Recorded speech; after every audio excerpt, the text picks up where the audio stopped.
Dudes, dudettes, thought I'd share this tricky little problem that my car decided to throw at me a couple of months back, and I've waited to see whether this fix is actually viable and works for a while. Currently, so far so good, so I thought I'd share it with you.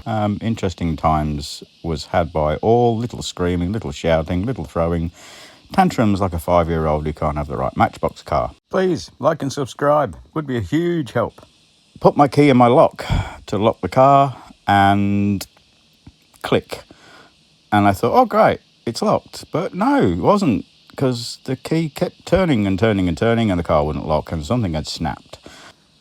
Long story short, end of the key barrel had broken, so I took the handle off. That's a bit of a trick in itself, you'll have to work that one out, but I got the handle out, as you can see, and started to investigate. And the piece you see just below the handle there is meant to have two little legs on it that feed into the back of the barrel, and obviously it's all snapped off, so I had to work out a fix, and this is what I came up with, and it was dirt cheap. They wanted $220 for a whole new barrel, and I also didn't want to have two keys, I just wanted one, so I had to fix it.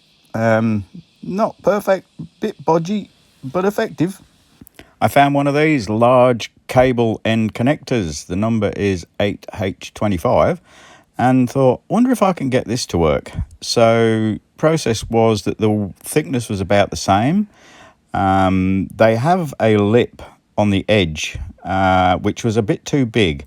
That lip had to be ground down so that the cylinder part was all perfectly straight. As you can see, I'm going to mark it up on this just to show you where you've got to basically grind down. Just go gentle. Underneath this is all copper, so it's real easy. And you grind that off so that it's perfectly flat. Then you have to cut a slot about halfway down the cylinder section that will replicate the size of the slot that was on the broken piece. That's fairly easy to do, just an angle grinder, even a hacksaw or a file, and just file it down until it matches what was on the old one. Then grab a decent size Phillips or normal screwdriver and a pair of pliers or mole grips, vice grips, and you've got to bend the end 90 degrees as it shows here. Get it pretty well spot on.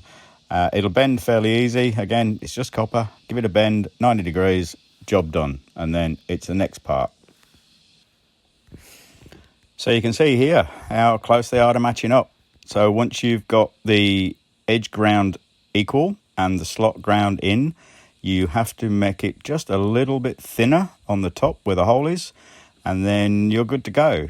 You can then replace it, slide it back into the back of the lock, put the little metal clip on the top, as you can see there.